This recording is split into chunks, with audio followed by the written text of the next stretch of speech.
Estimados estudiantes, muy buenos días. Hoy es lunes 21 de julio y vamos a dar inicio a nuestra clase de habilidad verbal. Por favor, les pido a quienes estén presentes, a John y a Tane Marieli, que confirmen si me pueden escuchar. Por favor, para poder comenzar y tener una clase fluida, necesito que confirmen si me pueden escuchar bien. Usen su micrófono para confirmar, por favor.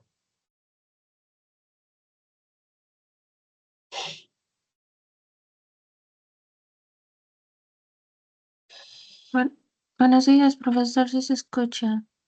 Hola, Dayana, muchas gracias. Muy bien. Empecemos entonces, sin más preámbulo, la clase del día de hoy. Voy a compartir mi pantalla con ustedes para poder visualizar la separata correspondiente.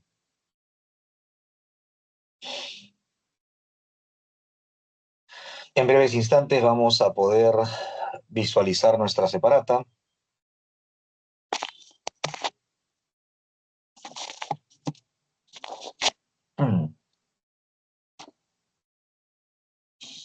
Ahí la tenemos. Bien, demos inicio entonces al estudio de la separata número 17 de nuestro curso de habilidad verbal. Como pueden ver, la breve parte teórica de nuestra separata está dedicada a la pregunta de inferencia. Les recuerdo que cuando nosotros resolvemos textos de comprensión lectora y tenemos que marcar preguntas de opción múltiple, enfrentamos 5 tipos de preguntas. El primer tipo de pregunta es la pregunta de jerarquía textual, en la que nos preguntan por el tema central, la idea principal o el resumen. El segundo tipo de pregunta es la pregunta de sentido contextual, en la que se nos pide interpretar el sentido de una palabra en función del contexto en el que aparece. El tercer tipo de pregunta es la pregunta de incompatibilidad, en la que nos piden establecer cuál es el enunciado que no guarda relación, que no se corresponde, que no se condice con lo que el texto propone. En cuarto lugar, tenemos la pregunta de inferencia, en la que se nos pide hacer una deducción. Y en quinto lugar tenemos la pregunta de extrapolación, en la que se nos propone una situación distinta de la que el texto sugiere y se nos pide extraer una consecuencia a partir de esa situación nueva, hipotética, que plantea la pregunta de extrapolación.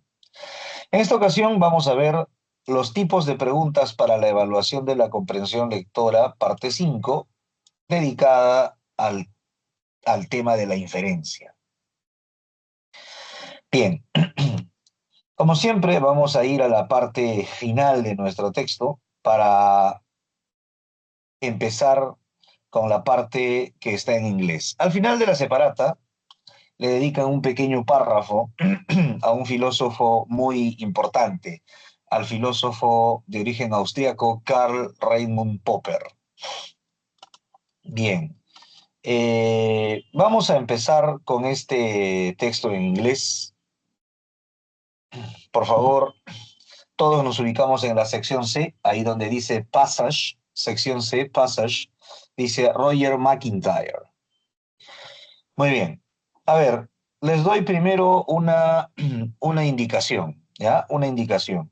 En este texto en inglés, el último texto de la separata, tienen que hacer una corrección, ¿ya? Tienen que hacer una corrección. En la pregunta número 4, nos ubicamos todos en la pregunta 4.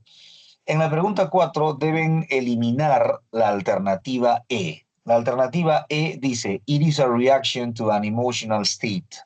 Por favor, eliminen la alternativa E. Repito, estamos en el texto en inglés, en la parte final. Pregunta número 4. Pregunta número 4. Deben eliminar la alternativa E. La alternativa E dice, It is a reaction to an emotional state. Hay que eliminar la alternativa E de la pregunta número 4. Muy bien. Dicho esto, entonces podemos empezar a leer y responder nuestro texto que está en inglés. A ver, vamos a ver.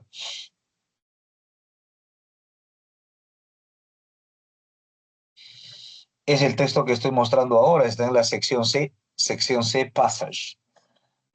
Muy bien, chicos, por favor, este es un texto breve de una dificultad intermedia. Tienen ustedes 8 minutos, 8 minutos para leer y responder este texto en inglés. Por favor, comiencen ahora.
Muy bien, chicos, empecemos entonces el análisis de nuestro texto en inglés.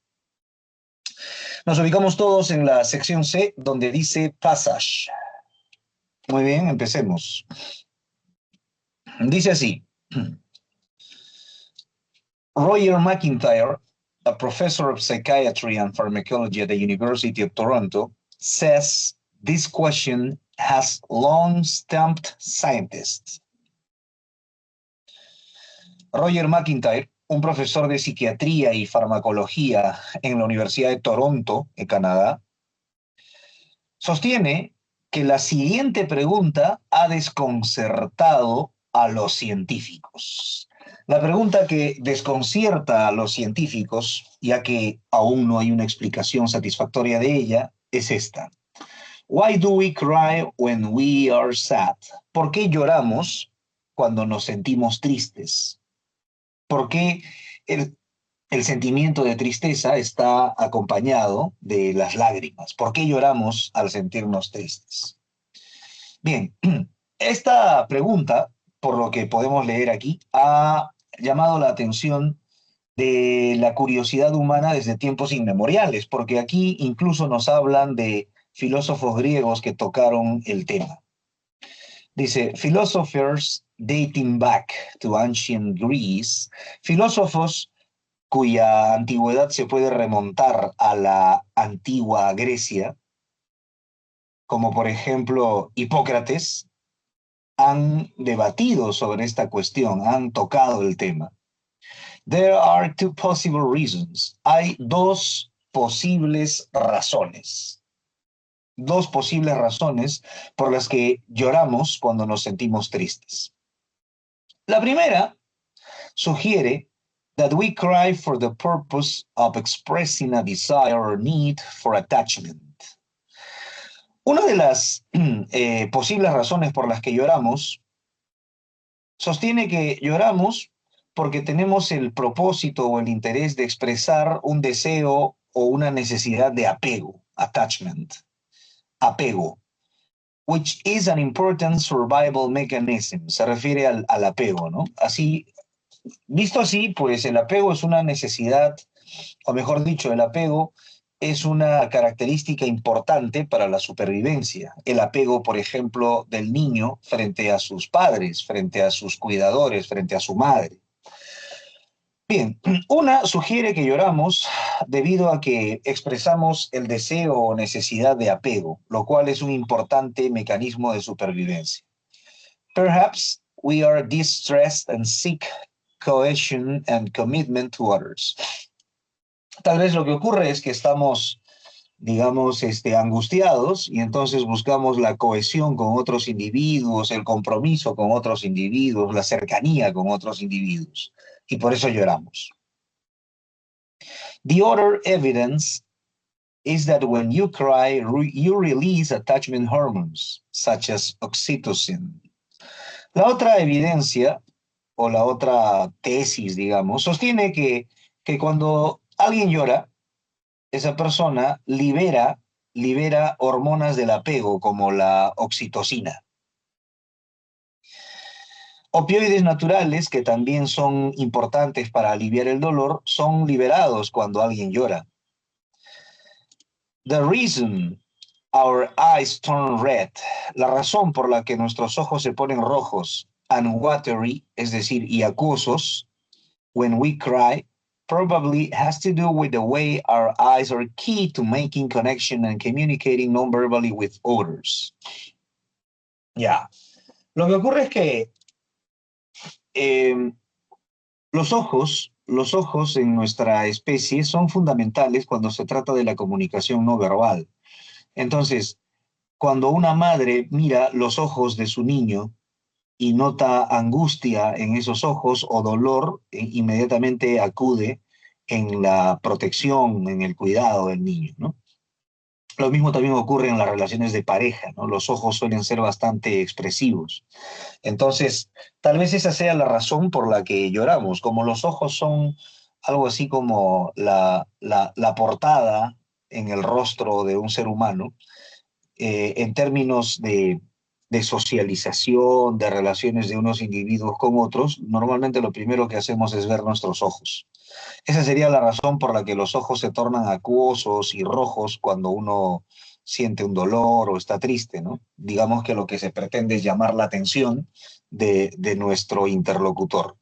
The reason our eyes turn red, la razón por la que nuestros ojos se vuelven rojos y acuosos when we cry, cuando lloramos, probablemente tiene que ver con el hecho de que los ojos son la clave, our key, son la clave al momento de hacer conexiones y establecer comunicación no verbal con otros. This is especially important in childhood. Esta comunicación no verbal a través de los ojos es importante, sobre todo en la infancia, ya que nuestros ojos son la principal manera en la que interactuamos con nuestros caregivers, es decir, con nuestros cuidadores. Muy bien. Pregunta número 1. The author's purpose is to, la intención o propósito del autor es, la respuesta está en la E, explain, to explain the reasons why people cry when we are sad. Hay dos posibles explicaciones para esto, ¿no? Recuerden que la pregunta que nos guía es esta. Why do we cry when we are sad? Y entonces, en este primer párrafo hay una posible explicación y en este segundo párrafo hay otra explicación. La respuesta, por lo tanto, está en la alternativa E. To explain the reasons why people cry when they are sad. Explicar las razones por las que la gente llora cuando está triste. 2. The contextual synonym of the word key. La palabra key aparece por ahí. La razón por la que nuestros ojos se tornan acuosos tiene que ver con los ojos, ya que ellos son clave al momento de establecer comunicación no verbal con otros. Key, clave o decisivo, ¿no? Los ojos son claves, son decisivos, son determinantes al momento de establecer comunicación con otras personas. 2, A de amigo, A de amigo. En la pregunta número 3, it is not compatible to assert that the question that surprised the experts. Dice, no es compatible, it is not compatible, no es compatible aseverar que la pregunta que sorprende a los expertos, es decir, la pregunta que dice, ¿por qué lloramos cuando estamos tristes? Es reciente, ya que efectivamente, efectivamente decir que esta pregunta, ¿por qué lloramos cuando estamos tristes? Es reciente, eso es incompatible. Es incompatible ya que hasta los filósofos griegos se preguntaban por ellos. Entre ellos, el más notable es un filósofo y médico de la antigüedad llamado Hipócrates, al que se menciona en el texto. Repito entonces la pregunta. It is not compatible, no es compatible con el texto aseverar que la cuestión que sorprende a los expertos, es decir, la cuestión siguiente, ¿por qué lloramos cuando estamos tristes? Es reciente, ya que fue formulada desde los tiempos de los antiguos griegos. C de casa, C de casa. Hipócrates se formulaba esta pregunta. 3C. En la pregunta número 4 les pedí eliminar la alternativa E. Se infiere que el llanto has a socio-biological explanation. Explanation aquí es explicación, ¿no? El llanto tiene una explicación sociobiológica. Tiene que ver sobre todo con la relación que establecen los individuos de la especie humana, sobre todo con la relación que establece un individuo pequeño con su cuidador. Así que es una explicación de corte sociobiológico. Tiene que ver con la manifestación de las emociones, desde luego. De hecho, en el texto se habla, sobre todo en este párrafo, miren, ¿eh? Sobre todo en este párrafo se dice que el llanto es una forma de expresar el deseo o la necesidad de apego, ¿no? Así es. Y bueno, aquí hay una cuestión biológica de por medio, ¿no? Ahora, en este otro párrafo nos dicen que ese apego está ligado a la oxitocina y tal, ¿no? Pero también tiene que ver el llanto con el hecho de que nosotros los seres humanos necesitamos llamar la atención de quienes nos cuidan, sobre todo de nuestros padres, de nuestras madres, ¿no? Así que forma parte de la comunicación no verbal. Por lo tanto, manifestación del llanto sería una forma de llamar la atención de los cuidadores. En la pregunta número 4, la respuesta está en la C. El llanto tiene una explicación sociobiológica. Por último, la pregunta número 5. If a child cries, si un niño llora mientras observa a su padre en el celular y a su madre en la computadora, entonces se puede decir que el niño está tratando de llamar la atención de sus padres. Would seek the parents' attention for an emotional bond. Está buscando la atención de los padres para buscar o crear un vínculo o nexo emocional. La alternativa D de dedo es la respuesta, D de dedo. Muy bien, ahí tenemos entonces el texto en inglés. Por favor, vamos de reversa, vamos de reversa, vamos de reversa hasta este texto. El texto número 2. El texto número 2 empieza así. Dice, el refinado de petróleo, es decir, transformar el crudo en derivados como el diésel, la gasolina o los lubricantes, es un negocio muy rentable. Muy bien. Ya. En primer lugar, lo que tienen que hacer es eliminar la parte que he seleccionado con color rojo. Por favor, esa parte que he seleccionado, que he marcado con color rojo, debe eliminarse, ¿ya? De hecho, ni siquiera tiene sentido, dice. Sin embargo, los continentes que pertenecen a estos dos países, ni siquiera está con tilde, ¿no? No tienen la capacidad para el refinamiento del crudo.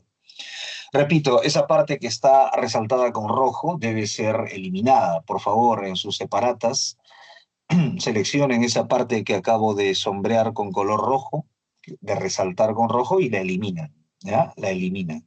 Muy bien. Seguimos ahí en el texto, ¿ya? Seguimos en el texto. Por favor, vayan todos a la pregunta número 1. En la pregunta número 1 he dejado de compartir un rato. Por favor, presten atención. Pregunta 1. El tema central del texto mixto es sobre... Ya, muy bien. Lo que tienen que hacer en la pregunta 1 es eliminar la alternativa C. Eliminen la alternativa C. Esa que dice la millonaria inversión del negocio de la refinación y la exportación petrolera. Eliminen la alternativa C. En la 1, eliminen la alternativa C. Luego, en la pregunta número 3, deben eliminar la alternativa E de Elena, E de Elena. Por favor, en la pregunta número 3, deben eliminar la alternativa E de Elena, E de Elena. Eliminen la alternativa E, 3E, eliminen la alternativa E. Y eso sería todo. Por favor, todos nos ponemos a leer este texto y a responderlo. Por favor, empiecen ahora. Tienen 8 minutos.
Muy bien, empecemos entonces con la lectura de nuestro texto número 2.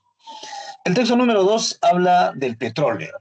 Ya, pero miren, lo que hay que destacar es que se toca dos aspectos relativos al petróleo. Uno, la producción del crudo y dos, el refinamiento del crudo. Son dos cosas muy distintas. De hecho, en el texto se afirma que hay algunos países que son productores de crudo, lo que significa que encuentran el recurso bajo la tierra y bueno, son países muy ricos porque pueden exportar una gran cantidad de crudo. Pero cuando dicen crudo se refieren al petróleo sin recibir un proceso industrial adecuado que convierta ese petróleo en otros derivados como el diésel o la gasolina. Entonces, un país productor de crudo no necesariamente es un país que produzca diésel, gasolina o lubricantes. De hecho, solamente los países altamente industrializados tienen la capacidad para refinar el crudo. Digamos que el crudo es la materia prima, ¿no? Esa sustancia viscosa, negra que sale de la tierra. Pero ese crudo tiene que ser refinado por un proceso industrial largo y costoso, además, para dar lugar a la gasolina, al diésel, a los lubricantes y tal. Y lo que hemos visto en el texto es que esa capacidad de refinamiento la tienen los países industrializados. De hecho, si ustedes se fijan en la imagen que aparece ahí, tenemos países con la mayor capacidad de refinamiento de crudo. Estados Unidos, que es una gran potencia industrial, refina el petróleo para convertirlo en diésel. China también, en segundo lugar, luego Rusia, India, Corea del Sur, Japón, etcétera, ¿no? Ya, esto no es producción de crudo, ¿ah? Puede haber un país, por ejemplo, Venezuela. Venezuela es un país muy rico en términos petroleros, pero no aparece en esta lista. No aparece en esta lista porque aquí no están mencionados los países que producen petróleo en crudo, sino los países que refinan ese petróleo. Por eso es que Venezuela no figura acá, ¿no? Ya, muy bien. Veamos entonces el texto 2. El refinado de petróleo, es decir, transformar el crudo en derivados como el diésel, la gasolina o lubricantes, es un negocio muy rentable que grandes potencias como Estados Unidos y Rusia conocen muy bien. Se trata de un sector, se refiere al sector de refinamiento. Se trata de un sector que requiere de mucha inversión, algo que no todos los países con reservas de crudo pueden o quieren permitirse. El ejemplo más claro es Venezuela. Venezuela tiene una gran cantidad de reservas de crudo, pero no se permite tener plantas de refinamiento, ¿no? Al menos no en la medida en que la tienen otros países como Estados Unidos o Rusia. Tener una refinería precisa más de 5 años y unos costes de 10.000 millones de dólares. O sea, toma tiempo y mucho dinero. Dentro de los países petroleros existen dos grandes grupos cuando se trata de desarrollar productos derivados. Aquellos que se han especializado en el refinado, generalmente estados ricos, y aquellos que se dedican casi únicamente a la exportación del crudo debido a las grandes reservas que acumulan. Voy a usar dos colores distintos para distinguir a estos dos países, dos tipos de países. Aquellos que se han especializado en el refinado y son especialmente estados ricos, ¿no? Como Estados Unidos, como Japón. Y por otra parte, aquellos que se dedican casi únicamente a la exportación del crudo debido a las grandes reservas que acumulan. Venezuela, por ejemplo, ¿no? Ya está. Arabia Saudí, por ejemplo, se encuentra en la séptima posición en términos de capacidad de refinación, a pesar de encontrarse inmediatamente después del primer lugar del mayor productor de petróleo en el mundo. Veamos el caso de Arabia Saudí. Miren, ¿ah? En esta lista que ustedes ven aquí, Arabia Saudí está en el puesto número 7.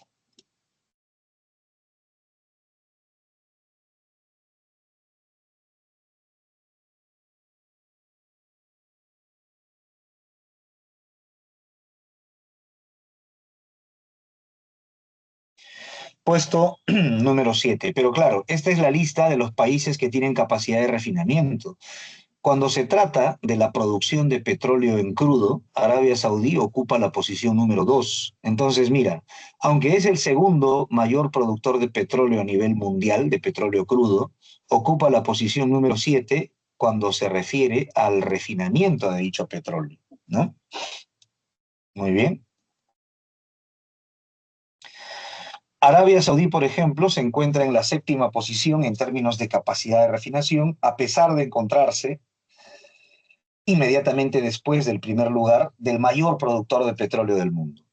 Estados Unidos, siendo el noveno en reservas, ostenta, sin embargo, una impresionante capacidad de refinación superando los 17 millones de barriles de petróleo crudo procesados al día. Miren, el caso de Estados Unidos es interesante, ¿no? Cuando se trata de producción de petróleo en crudo, Estados Unidos ocupa el noveno lugar. Pero cuando se trata de refinamiento de petróleo, Estados Unidos ocupa el primer lugar. Ahí está, aquí abajo lo podemos ver, miren.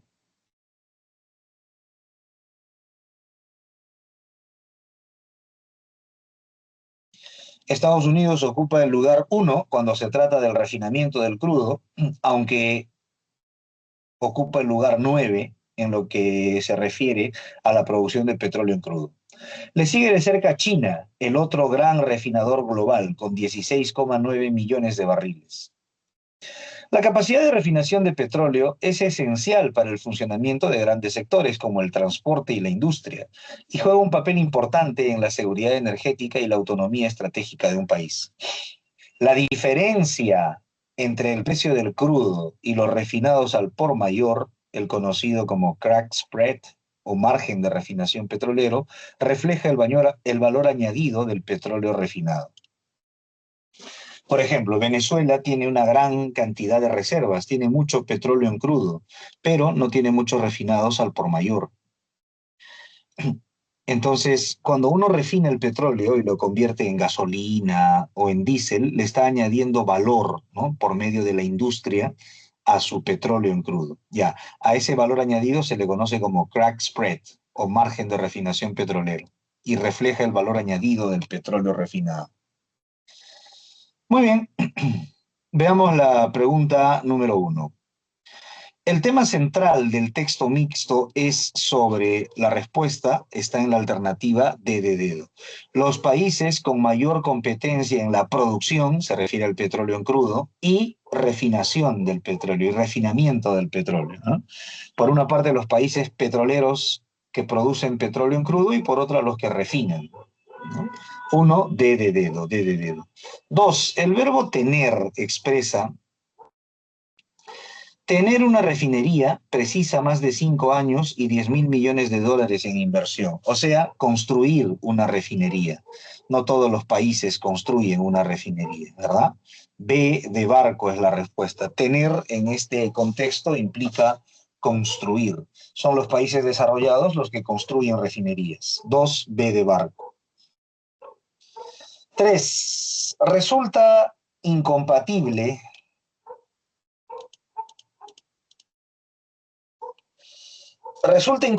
con la lectura y la imagen aseverar que Arabia Saudí, recuerden que estamos eliminando la alternativa E, ¿cierto? Estamos eliminando la alternativa E.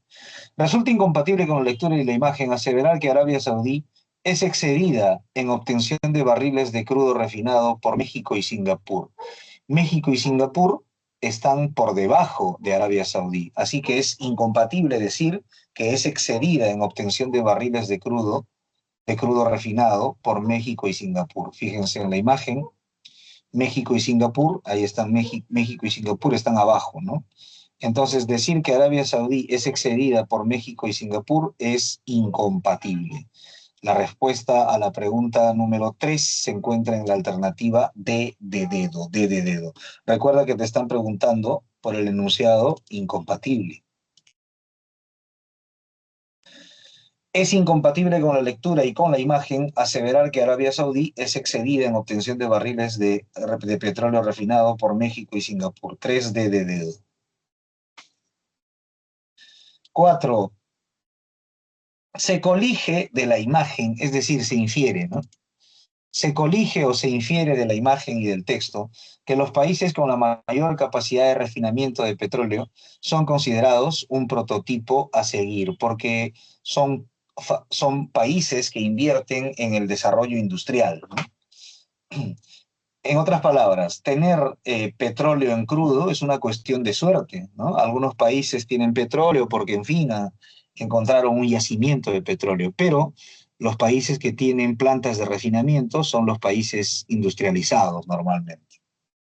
Y hacia eso hay que apuntar. 4A, A de amigo. 5. Si el Perú se dedicara al refinado de petróleo y se ubicara en los primeros lugares, imagínate, junto a Estados Unidos o Rusia, entonces sería considerado como un país potencialmente desarrollado a nivel industrial. La alternativa A es la respuesta, porque la presencia de plantas de refinamiento de petróleo es un indicador de gran desarrollo industrial, de gran inversión en ese tipo de industria. 5A de amigo. A de amigo es la respuesta. Muy bien, muy bien. Sigamos entonces, sigamos. Y ahora vamos a ir hasta este texto, chicos. Texto número 1. Dice así: Marte es un cuerpo rocoso, pequeño. Marte es un cuerpo rocoso, pequeño. Por favor, lean este texto que tiene formuladas 5 preguntas. Lean el texto, tiene formuladas 5 preguntas. Les doy 8 minutos para ello. Por favor, empiecen a leer inmediatamente.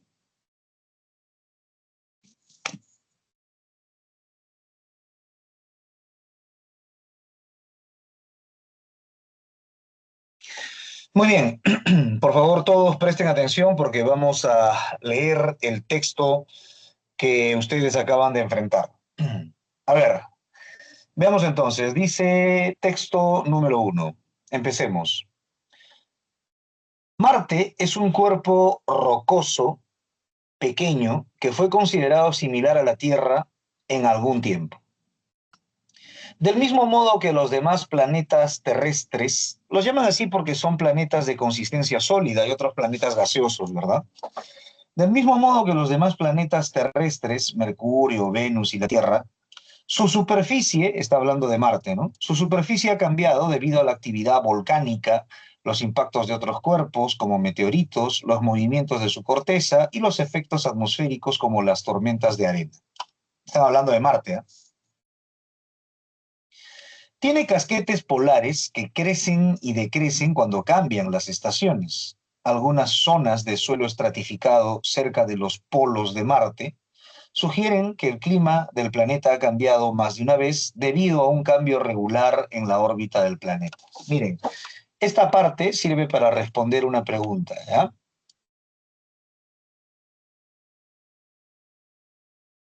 Algunas zonas de suelo estratificado cerca de los polos de Marte sugieren que el clima del planeta ha cambiado más de una vez debido a un cambio regular en la órbita del planeta. O sea, la causa del cambio en el clima sería el cambio regular en la órbita del planeta. El cambio en la órbita es la causa y la consecuencia sería el cambio en el clima. Los científicos sostienen que hace unos 3.500 millones de años, Marte sufrió las mayores inundaciones conocidas en el sistema solar. Es una hipótesis, ¿verdad? Dicha agua podría incluso haberse recogido en lagos u océanos poco profundos. Pero ¿de dónde salió el agua en ese momento? ¿Cuánto duró y dónde fue a parar? En la actualidad, Marte es demasiado frío y su atmósfera demasiado fina para permitir que haya agua líquida sobre la superficie durante mucho tiempo. O sea, sabemos actualmente, debido a los datos obtenidos, que no hay agua en la superficie marciana, pero se hipotetiza, es decir, se sugiere, se plantea la hipótesis de que aunque no hay agua en la superficie, sí hay agua en el interior, en la parte interna, ¿no? Claro, esa es una hipótesis. Hay hielo cerca de la superficie y aún más agua congelada en los casquetes polares, pero la cantidad de agua necesaria para excavar los grandes canales y las planicies de aluvión del planeta no se encuentran sobre ni cerca de la superficie en la actualidad. O sea, hay evidencia actualmente de que hay grandes canales, ¿no?, en la superficie. Ahora, si hay grandes canales en la superficie, lo que se plantea es que esos canales habrían sido causados por el agua que discurría por allí. Pero actualmente en la superficie no hay agua debido a las condiciones de la atmósfera marciana y también a las condiciones de la temperatura, ¿no? Entonces, lo que se sugiere es que el agua podría estar dentro, ¿no?, en el interior. Hay hielo cerca de la superficie y aún más agua congelada en los casquetes polares. Pero la cantidad de agua necesaria para excavar los grandes canales y las planicies de aluvión del planeta no se encuentran sobre ni cerca de la superficie en la actualidad. Las imágenes enviadas por la sonda espacial Mars Global Surveyor de la NASA sugieren que las reservas subterráneas de agua podrían abrirse paso hasta la superficie terrestre a través de manantiales. Las respuestas podrían esconderse bajo el suelo rojo de Marte. Se están haciendo una reconstrucción de cómo en algún tiempo sí hubo agua en la superficie de Marte. Como evidencia de que hubo agua en la superficie de Marte están estos canales de los que hablan ahí, ¿no?, que son como grandes surcos marcados por el discurrir de esas aguas. Pero como en la actualidad no hay ninguna evidencia de agua en la superficie, entonces se plantea la hipótesis de que el agua se encuentra en el interior de Marte y que a través de manantiales, semejante a lo que ocurre en la Tierra, pues el agua de la parte interna brotaría hasta la parte externa. Aclarar el misterio del agua de Marte es importante para comprender su historia climática pasada, lo que nos podría ayudar a entender la evolución de todos los planetas, incluido el nuestro. Probar que haya existido o exista agua en Marte podría dar lugar a pistas sobre la presencia de vida ahora o en el pasado sobre este planeta, así como sobre el potencial de que haya vida en cualquier otro lugar del universo. Además, antes de que el ser humano pueda ir a Marte sin riesgo, necesitamos saber mucho más sobre el medio del planeta, incluida la disponibilidad de recursos como el agua. Pregunta número 1. ¿Cuál es la idea principal del texto? La respuesta se encuentra en la alternativa B, B de barco. Es posible que exista agua subterránea en Marte, porque se plantea como una hipótesis, ¿verdad? Según las imágenes tomadas por la sonda espacial Mars Global Surveyor. Recuerden que de lo que se tiene evidencia es de que en la superficie marciana hay canales. Ya, esos canales seguramente han sido formados por el agua que discurrió alguna vez en la superficie, pero eso es todavía una hipótesis, ¿no? Entonces se sostiene que si es que hay agua, debe estar en la parte interna de Marte y por eso, bueno, a través de manantiales podría brotar hasta la parte externa. Uno, B de barco, B de barco.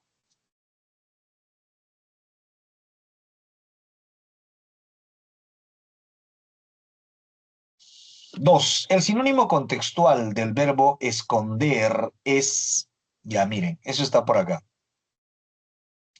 Las respuestas podrían esconderse bajo el suelo rojo de Marte. Las respuestas a esta interrogante se pueden encontrar, se pueden hallar bajo el suelo rojo de Marte. La alternativa D de dedo es la respuesta. 3. Sobre el planeta Marte, es incompatible afirmar que pertenece al grupo de los planetas gaseosos, ¿no? Porque de hecho se dice que pertenece al grupo de los planetas con consistencia sólida, ¿no? Así que decir que pertenece al grupo de los planetas gaseosos es incompatible. La alternativa B de barco es la respuesta.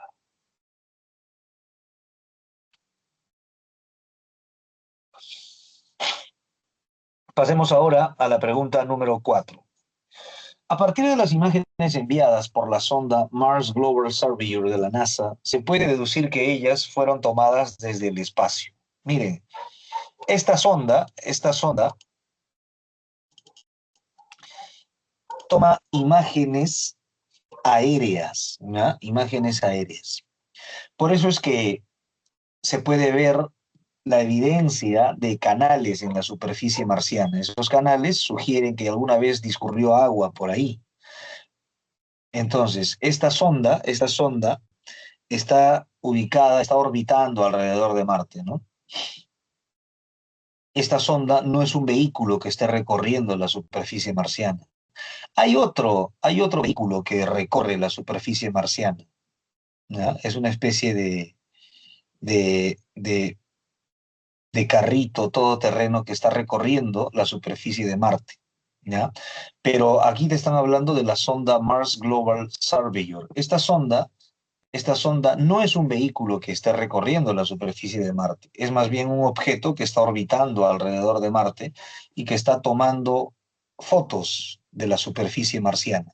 Al tomar esas fotos ha encontrado surcos, canales, y eso ha permitido que los científicos puedan plantear como hipótesis que alguna vez hubo agua eh, dentro de Marte y también fuera, ¿no? Por eso es que se formaron esos canales. 4, E de Helena. 5. Si la órbita del planeta Marte mantuviera su posición original, ya, miren, eso de allí se puede responder gracias a esta parte que está marcada con amarillo al final del primer párrafo. Algunas zonas de suelo estratificado cerca de los polos de Marte sugieren que el clima del planeta ha cambiado más de una vez debido a un cambio regular en la órbita del planeta. Repito, algunas zonas de suelo estratificado cerca de los polos de Marte sugieren que el clima del planeta ha cambiado más de una vez debido a un cambio regular en la órbita del planeta.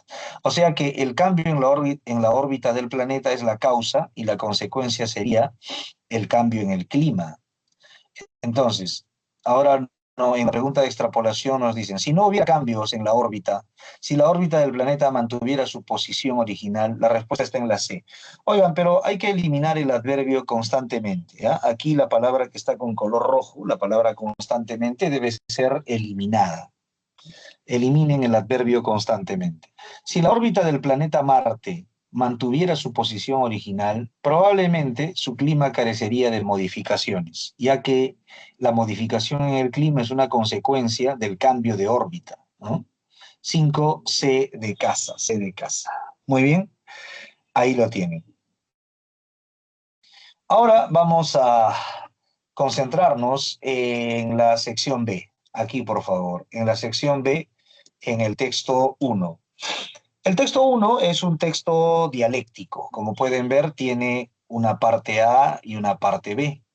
Oigan, es preciso leer adecuadamente el texto A y el texto B y responder luego las 5 preguntas planteadas. Tienen 12 minutos para esa tarea. Recuerden que aquí hay dos textos, ¿no? Es un texto dialéctico en realidad, así que por favor préstenle atención a esos dos textos. Empiecen ahora. Tienen 12 minutos para esa actividad.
Muy bien, chicos, vamos a empezar entonces el estudio del texto 1 que aparece en la sección B.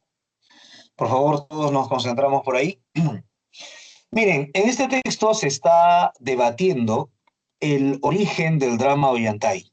El texto A sostiene que ese origen es anterior a la llegada de los españoles, mientras que el texto B sostiene que es posterior a la llegada de los españoles. El texto A, escrito por un tal Barranca, recurre a razones de índole lingüística, ¿no? Como el hecho de la conjugación de algunos verbos, estructuras gramaticales, mientras que el texto B usa otro tipo de argumentos. Veamos entonces qué nos dice el texto A. Empecemos por aquí.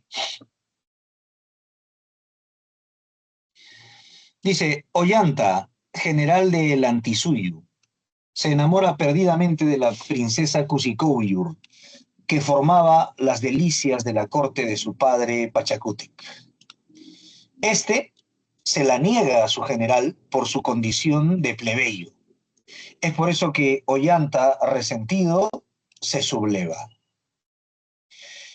Este drama, compuesto en el fondo de piezas de una antigüedad incuestionable que la tradición ha conservado, arroja que fue compuesta en el tiempo de los incas. Miren, esta es la tesis del texto A. El drama Ollantay se compuso en el tiempo de los incas. Y las razones en que nos apoyamos son las siguientes. Primera razón, que la lengua del drama ofrece notables diferencias comparada con la que hoy se habla, como es cierto grado de aspereza propia en el desarrollo primitivo de una lengua. Primera razón de corte lingüístico. Dos, contiene palabras que han desaparecido. En el drama este hay palabras que han desaparecido y algunas que si existieran están tan desfiguradas morfológicamente que para conocer su forma genuina es necesario recurrir a los vocabularios escritos inmediatamente después de la conquista. O sea, hay palabras que al parecer son de uso incluso anterior a la conquista. Ustedes saben que las lenguas evolucionan y tal, ¿no? Tres, el lenguaje cortesano es esencialmente incásico, usándose en él voces y frases que hoy son inusitadas, serían extrañas. Cuatro, hay una multitud de palabras que se hablan en otros lugares, especialmente en el sur del Perú, donde hay una gran influencia de la cultura quechua. Cinco, los manuscritos ofrecen notables diferencias no solo en cuanto a la extensión de cada diálogo, sino también en cuanto a los interlocutores. Por otro lado, no se nota en el drama la más pequeña alusión al cristianismo, ni a la sociedad de la época en que se pretende haber sido escrito. Asimismo, la sociedad que figura es completamente pagana, pues no se nota en ella vestigio alguno de la civilización invasora. No hay alusiones al cristianismo que son muy comunes en las creaciones literarias de origen español o influidas por ella, ¿no? Bien, entonces el texto A marca posición y dice, no, el drama Ollantay es un drama incásico, es anterior a los españoles.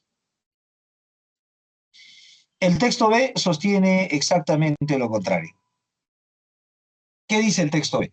Empecemos. Empieza con un fragmento del drama, ¿no?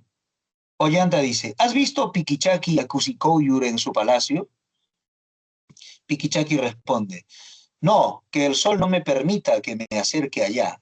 ¿Cómo? ¿No temes, siendo hija de Pachacútec, el día que el Inca descubra tu pensamiento te ha de cortar el cuello? Y Ollanta responde, hombre, no me contradigas, si no he de quitarte la vida.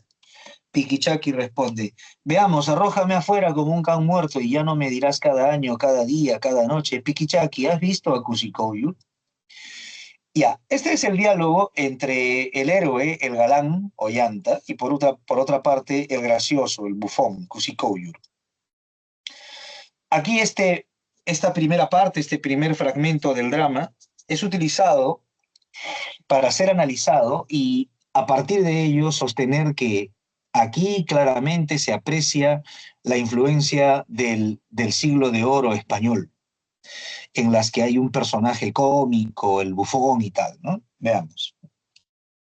Hoy que tengo sobre mi mesa de trabajo las pruebas impresas del Ollantay, lo he leído y releído y evidencio que la escena del acto primero de la obra entre el galán, Ollanta, y el gracioso Piquichaki nos recuerda la obligada exposición de los poetas dramáticos del antiguo, original y admirable teatro español del siglo de oro, como en las comedias de Lope de Vega, de Calderón de la Barca o de Tirso. Además, las circunstancias que me hace presumir que el Ollantay fue escrito en el segundo o tercer siglo de la conquista, o sea, después de que los españoles llegaron, y por pluma entendida en la literatura de los pueblos europeos, es la de que ni los antiguos ni los modernos poetas que han versificado en quechua hicieron uso de la rima, ya fuese esta asonante o consonante. Una razón de índole lírica, de índole más bien literaria, para sostener que el drama Ollantay no sería una creación incásica, sino más bien una creación hecha, una creación literaria hecha cuando ya los españoles habían llegado. Una vez más. Además, las circunstancias que me hacen presumir que el Ollantay fue escrito en el segundo o tercer siglo de la conquista y por pluma entendida en la literatura de los pueblos europeos es la de que ni los antiguos ni los modernos poetas que han versificado en quechua hicieron uso de la rima, ya fuese esta asonante o consonante. Plumas muy autorizadas han sostenido que la rima no entra en la índole del quechua, y de ello dan prueba concluyente los yarabíes, versos esencialmente y populares, ¿no? Versos esencialmente y además populares. Esta opinión mía, en abierta discordia con el erudito filólogo Barranca, no deja de tener un sello de indisputable mérito. Por ello, tentado estoy de sostener que la obra no fue compuesta en época de los incas, sino cuando ya la conquista española había echado raíces en el Perú. Muy bien. Veamos la primera pregunta. El tema central que discuten ambos textos trata sobre, la respuesta está en la alternativa D, el origen del drama Ollantay. El primer texto dice que es un origen prehispánico, anterior a la llegada de los españoles, y el segundo texto dice más bien que muestra características del siglo de oro español y que por lo tanto tiene la influencia de la literatura española, así que es posterior a la llegada de los españoles. 1D. 2. Oigan, en la pregunta número 2 hay que hacer algunas modificaciones. El texto dice así, en el texto el verbo desfigurar puede ser reemplazo por, ¿no? Debe decir, puede ser reemplazada por, ¿no? El verbo desfigurar puede ser reemplazado por, ¿ya?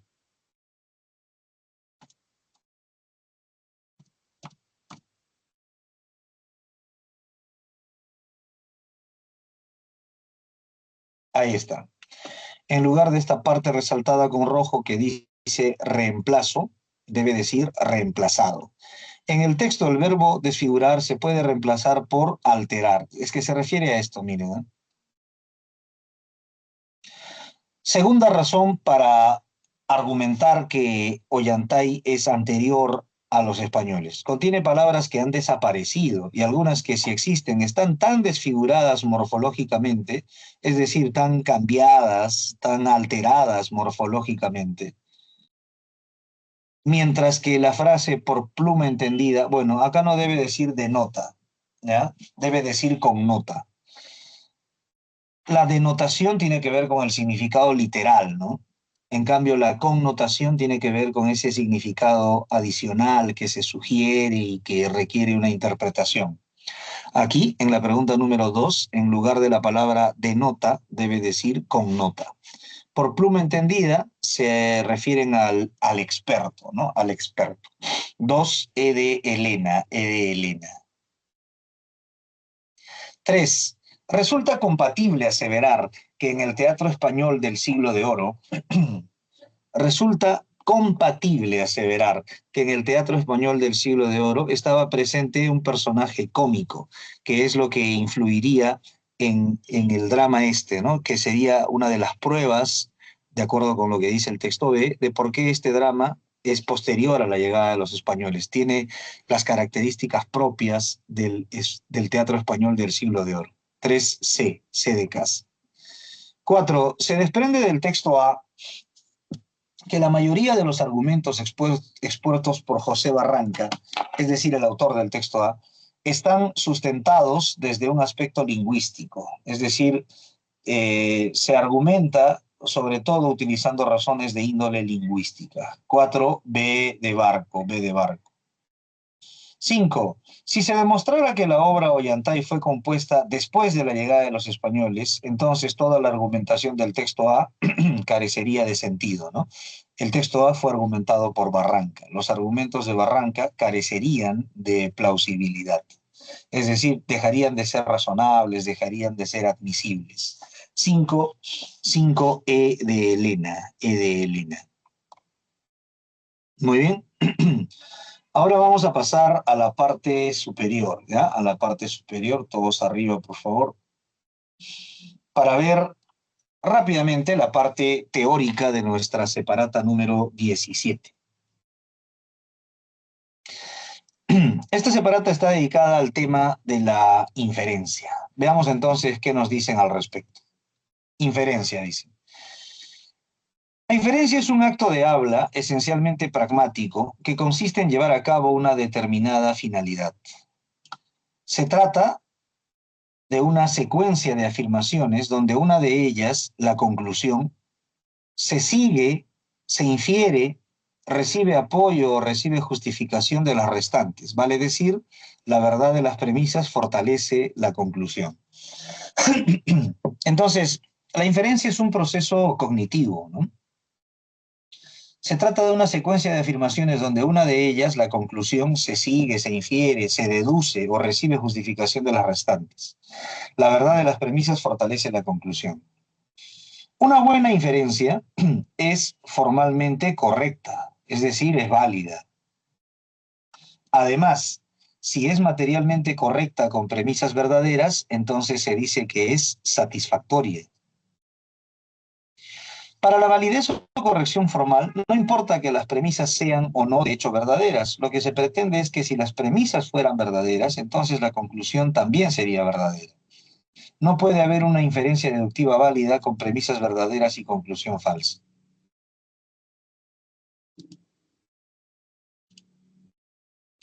En las inferencias deductivas válidas, la información que da la conclusión ya está contenida solo que implícitamente en las premisas. Por eso no puede ocurrir que las premisas sean verdaderas y la conclusión falsa.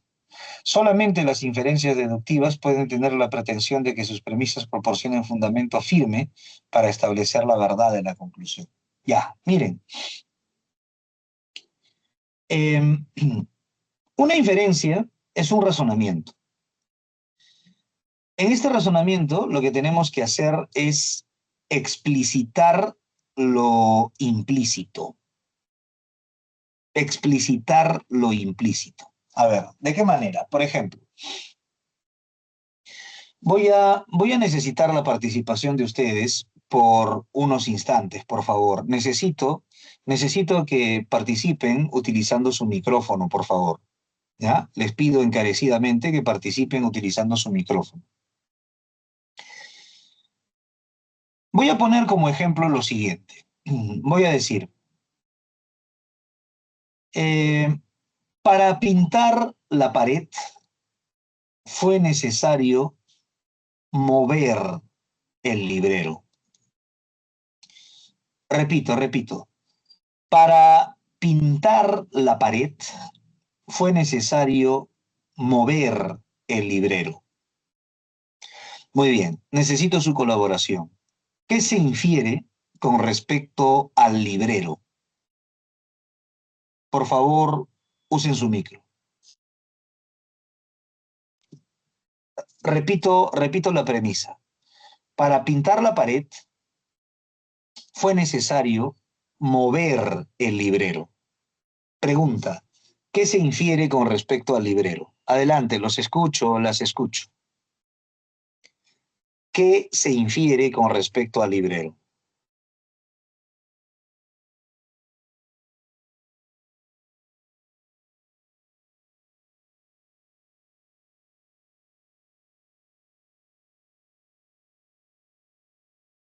Que estaba en la pared.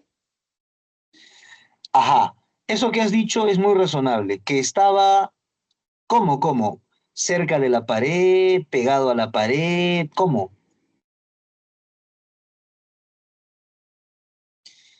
Piénsalo, voy a repetir la premisa, ¿ya? Y te agradezco mucho por participar. Nuevamente. La premisa es esta. Para pintar la pared fue necesario mover el librero. Entonces, la pregunta es, ¿qué se infiere? Es decir, ¿qué se deduce con respecto al librero?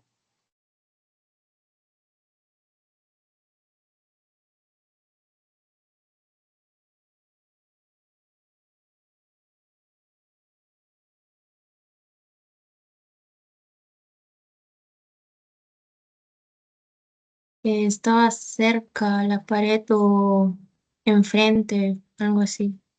Ajá, ya, muy bien, muchas gracias. Cerca. La palabra clave es esa, cerca.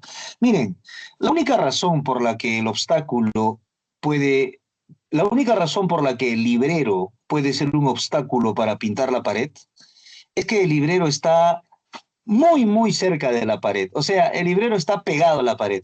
Porque si el librero estuviera a 2 metros de la pared, entonces un pintor podría fácilmente acercarse y pintar la pared sin necesidad de mover el librero, ¿no? En otras palabras, la única razón por la que el librero es un obstáculo es porque está pegado a la pared, adherido a la pared, o sea, muy, muy cerca de la pared, ¿no? No hay mucho espacio entre el librero y la pared, como cuando arrinconas un mueble y lo pegas a la pared, ¿no? No quiero decir que esté pegado con pegamento, ¿no? Lo que quiero decir es que el mueble está, digamos, muy cerquita de la pared. Entonces, yo a su compañera nunca le dije cómo estaba el librero con respecto a la pared. No se lo dije, pero ella pudo descubrirlo mediante un acto de inferencia, mediante una inferencia o razonamiento. Claro, yo le di esta premisa. Para pintar la pared fue necesario mover el librero. Aunque no se lo dije, su compañera recreó el escenario y dijo, ah, bueno, la única forma en que este librero puede ser un obstáculo es que el librero esté pegado a la pared. Por lo tanto, se infiere, se deduce que el librero está pegado a la pared. Oigan, el hecho de que el librero esté pegado a la pared no estaba explícito en mi premisa. Su compañera, su compañera hizo explícita esa información. ¿Cómo? Hizo explícita esa información mediante la inferencia, mediante ese proceso de deducción o razonamiento. ¿Saben cómo se define la inferencia? La inferencia se define como la explicitación de lo implícito. La explicitación de lo implícito. Cuando tú explicitas, es decir, pones de manifiesto, haces visible algo que estaba oculto, que estaba enterrado, digamos, entonces estás haciendo una inferencia, ¿no? Estás haciendo una inferencia. Imagínense que yo les diga lo siguiente, miren, vamos a suponer, voy a poner un ejemplo, ¿ya? Voy a poner un ejemplo. Eh, Imaginemos que yo les digo, chicos, ¿saben qué? Me pueden escribir a mi correo, ¿ya? Les voy a dejar mi correo. A ver, vamos a ver. Vamos a poner un ejemplo. A ver, vamos a ver. Ya está. Imaginemos que yo les digo esto. Chicos, por favor, cualquier consulta me pueden escribir a mi correo. Mi correo es mmerma, m de Miguel, m de merma, arroba pucp.edu.pe. Supongamos, ¿no? Y ahí está. Les doy mi correo institucional. Miren, cualquier duda me pueden escribir a este correo, mmerma.pucp.edu.p. No te lo he dicho explícitamente, pero ¿qué infieres de lo que te acabo de mostrar?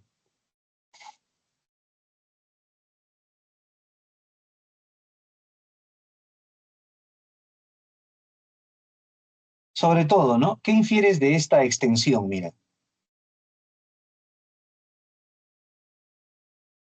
no te lo estoy diciendo explícitamente, pero ¿qué infieres?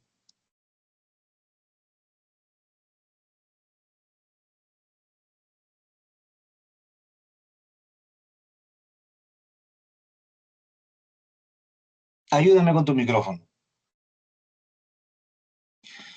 No te lo he dicho explícitamente, pero ¿qué se puede inferir? Que pertenece a esa universidad era católica. Así es, que estoy ligado institucionalmente a esa universidad.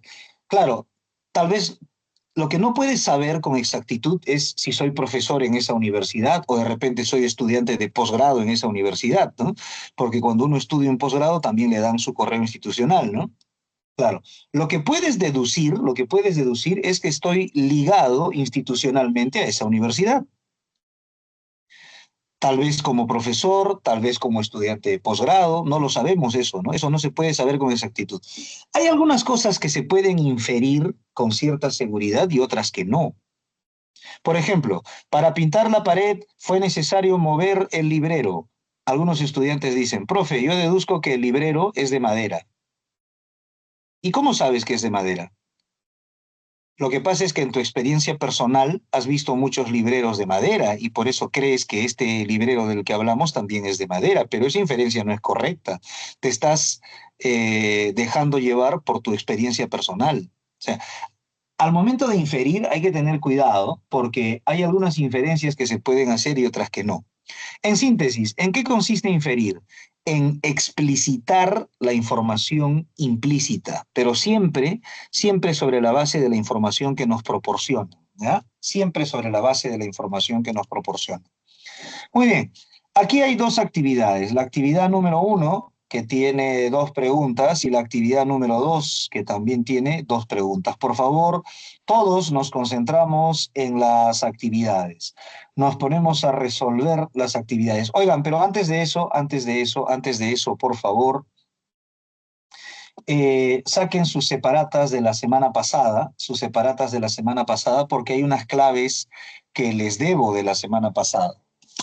Por favor, todos, saquen sus separatas de la semana pasada, las separatas de la semana 15, perdón, de la semana 16.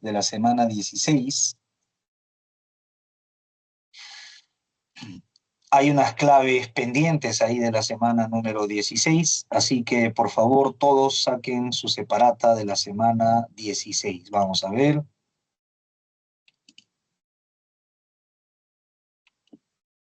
Ahí está. Ahora ustedes en pantalla deben estar viendo la separata número 16. Ahí la tienen. A ver, chicos, en nuestro caso quedaron pendientes las actividades, ¿no? De compatibilidad, de incompatibilidad. Ahí está. En el texto A, que dice el concepto de progreso en la ciencia, ahí están las respuestas. Uno, D de dedo.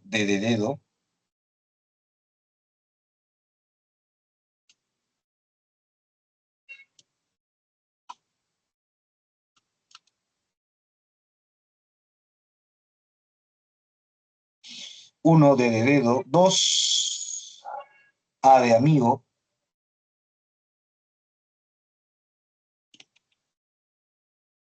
Luego estaba el texto B, la idea de la singularidad tecnológica, dice, ¿no?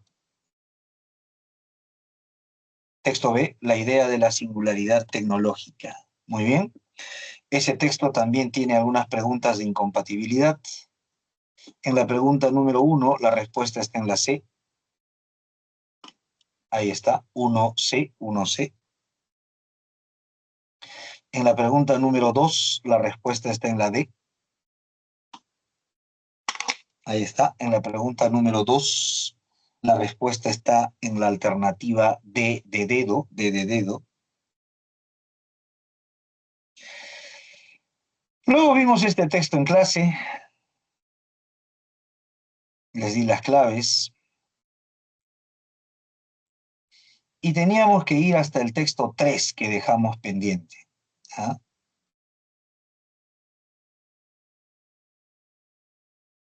El texto 3 que dejamos pendiente es este. Dice, a principios de noviembre, durante la Semana de la Ciencia de Madrid.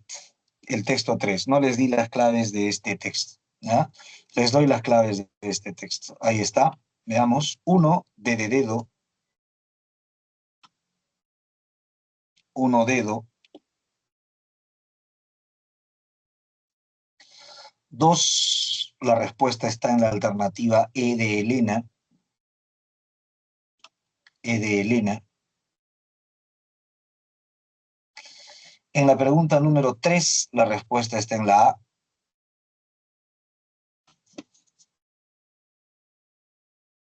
En la pregunta número 3, la respuesta está en la alternativa A de amigo, A de amigo. En la pregunta número 4, la respuesta está en la alternativa C. Ahí, en la alternativa C. Y en la pregunta número 5, la respuesta está en la alternativa E. Ahí está. 5E, E de Elena, E de Elena. Bien. Esas eran todas las claves de la semana pasada, ¿ya? Ahora, en esta semana número 17, que es la que nos ocupa el día de hoy, en esta semana número 17, hay también dos actividades. Miren, esta actividad número uno tiene dos preguntas planteadas y luego la actividad número dos, que también tiene dos preguntas planteadas. Chicos, tienen que resolver estas actividades, son nuestras preguntas de inferencia. La próxima semana yo les voy a dar las claves, por favor, resuelvan estas actividades, ¿ya? Muchas gracias por su participación el día de hoy. Nos reencontramos la próxima semana. Oigan, chicos, la próxima semana no hay clases, ¿verdad? Confirmen esto, por favor, para retirarnos. La próxima semana no hay clases, ¿verdad? Es semana de descanso. ¿Es correcto, sí o no?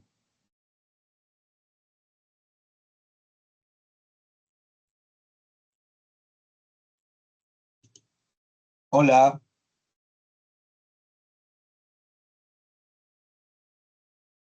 Bueno, yo tengo la información de que la próxima semana es la semana de descanso, ¿no? No hay clases durante la próxima semana. Nos vemos entonces dentro de 2 semanas. Hasta entonces, cuídense mucho y buenos días. Chao, chao, nos vemos.